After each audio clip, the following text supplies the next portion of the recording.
ದರ್ಶನ್ ಗ್ಯಾಂಗ್ನಿಂದ ರೇಣುಕಾಸ್ವಾಮಿ ಕೊಲೆ ಪ್ರಕರಣಕ್ಕೆ ಸಂಬಂಧಪಟ್ಟಂತೆ ಚಿಕ್ಕಣ್ಣ ಆದ್ಮೇಲೆ ಮತ್ತೊಬ್ಬ ನಟನಿಗೂ ಈಗ ಎನ್ಕ್ವೈರಿ ಕರೀತಾರ ಅನ್ನೋ ಪ್ರಶ್ನೆ.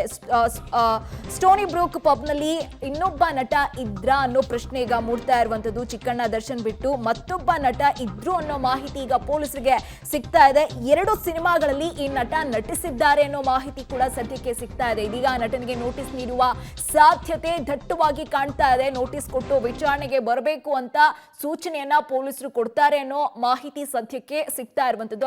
ಅವತ್ತು ಸಾಕಷ್ಟು ಜನ ಪಾರ್ಟಿ ಮಾಡಿದ್ರು ಅನ್ನೋ ಮಾಹಿತಿ ಇತ್ತು. ಈಗ ಇನ್ನೊಬ್ರು ನಟರಿಗೂ ಈಗ ಸಂಕಷ್ಟ ಎದುರಾಯ್ತಾ ಅನ್ನೋ ಪ್ರಶ್ನೆ. ಓಕೆ, ಡೀಟೇಲ್ಸ್ ಕೊಡ್ತಾ ಹೋಗ್ತಾ ಇದ್ರು ನಮ್ಮ ಪ್ರತಿನಿಧಿ ಮಾರುತಿ. ಈಗ ಆ ಪಾರ್ಟಿ ಟೈಮ್ ನಲ್ಲಿ ಮತ್ತೊಬ್ಬ ನಟರು ಇದ್ರು ಅಂತ ಹೇಳಲಾಗ್ತಾ ಇದೆ. ಜೊತೆಗೆ ಅವರು ಸಿನಿಮಾದಲ್ಲೂ ಕೂಡ ನಟಿಸಿದ್ರು ಅನ್ನೋ ಮಾಹಿತಿ ಸಿಗ್ತಾ ಇದೆ. ಯಾರು ಅವರು ಅಂತ ಏನಾದ್ರು ಇನ್ಫಾರ್ಮೇಶನ್ ಇದೆಯಾ?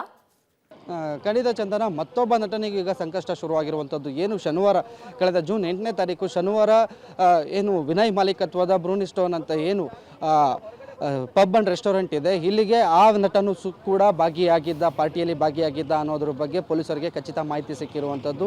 ಆ ಪಬ್ ರೆಸ್ಟೋರೆಂಟಲ್ಲಿರುವಂಥ CCTVಯಲ್ಲಿ ಇನ್ನೊಂದು ನಟ ಕೂಡ ಬಂದು ಇವರ ಜೊತೆ ಪಾರ್ಟಿಯಲ್ಲಿ ಸೇರಿರೋದು ಕಂಡು ಬಂದಿದೆ. ಈ ಹಿನ್ನೆಲೆಯಲ್ಲಿ ಪೊಲೀಸರು ಆ ನಟನಿಗೂ ಸಹ ಕರೆಸಿ ವಿಚಾರಣೆ ನಡೆಸುವಂತಹ ಒಂದು ಪ್ರಯತ್ನದಲ್ಲಿದ್ದಾರೆ. ಯಾಕಂದರೆ ಆ ಘಟನೆ ಬಗ್ಗೆ ಏನು ರೇಣುಕಾಸ್ವಾಮಿಯ ಕೊಲೆ ಆಗುತ್ತೆ, ಕೊಲೆ ಆದ ನಂತರದಲ್ಲಿ ಈ ಏನು ಪಬ್ ಇದೆ, ಈ ಪಬ್ಗೆ ಇವರೆಲ್ಲ ಸೇರಿರ್ತಾರೆ. ಪಬ್ನಲ್ಲಿ ಬೇರೆ ವಿಚಾರಗಳ ಚರ್ಚೆ ಆಗಿದೆ ಅಥವಾ ಕೊಲೆ ವಿಚಾರದಲ್ಲಿ ಚರ್ಚೆ ಆಗಿದೆ ಅನ್ನೋದ್ರ ಬಗ್ಗೆನೂ ಈ ನಟರ ಜೊತೆಗೆ ಅಂದರೆ ದರ್ಶನ್ ಜೊತೆಗೆ ತುಂಬ ಆಪ್ತ ವಲಯದಲ್ಲಿ ಗುರುಸ್ಕೊಂಡಿದ್ದ ನಟ 2 ಚಿತ್ರಗಳಲ್ಲಿ ನಟಿಸಿರುವಂತಹ ಮಾಹಿತಿ ಇರುವಂಥದ್ದು. ಆ ನಟ ಯಾರು, ಆತನನ್ನು ಕರೆಸಬೇಕಾ ಅನ್ನೋದ್ರ ಬಗ್ಗೆ ಈಗ ಪೊಲೀಸರು ಚಿಂತನೆ ನಡೆಸಿದ್ದಾರೆ. ಆ ನಟನ ಬಗ್ಗೆ ಎಲ್ಲ ಮಾಹಿತಿಗಳು ಈಗ ಪೊಲೀಸರು ಕಲೆ ಹಾಕಿದ್ದಾರೆ. ನಾಳೆ ಅಥವಾ ನಾಡದು ಆ ನಟನನ್ನು ಕರೆಸಿ ಮತ್ತೆ ವಿಚಾರಣೆ ನಡೆಸುವಂಥ ಸಾಧ್ಯತೆ ಇದೆ. ಆ ನಟ ಯಾರು ಅನ್ನೋದ್ರ ಬಗ್ಗೆ ಸದ್ಯಕ್ಕೆ ಪೊಲೀಸರು ಮಾಹಿತಿನ ಹೊರಬಿಡ್ತಿಲ್ಲ. ಬಟ್ ಇನ್ನೊಬ್ಬ ನಟ ದರ್ಶನ್ ಜೊತೆಗೆ 2 ಚಿತ್ರಗಳಲ್ಲಿ ನಟಿಸಿರುವಂಥ ಮಾಹಿತಿ ಇರುವಂಥದ್ದು.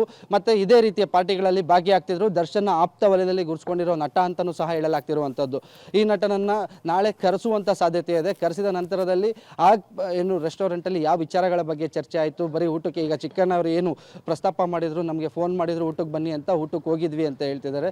ಊಟದ ಸಂದರ್ಭದಲ್ಲಿ ಬೇರೆ ಎಲ್ಲ ಚರ್ಚೆಗಳು ಅಂದರೆ ರೇಣುಕಾಸ್ವಾಮಿಯ ಕೊಲೆಯ ಪ್ರಸಂಗಕ್ಕೆ ಸಂಬಂಧಪಟ್ಟಾಗೆ ಏನೆಲ್ಲ ಚರ್ಚೆಗಳಾಗಿದೆ ಅನ್ನೋದ್ರ ಬಗ್ಗೆನೂ ಸಹ ಆ ನಟನನ್ನು ಕರೆದು ವಿಚಾರಣೆ ನಡೆಸುವಂಥ ಸಾಧ್ಯತೆ ಇರುವಂಥದ್ದು. ಚಂದನ.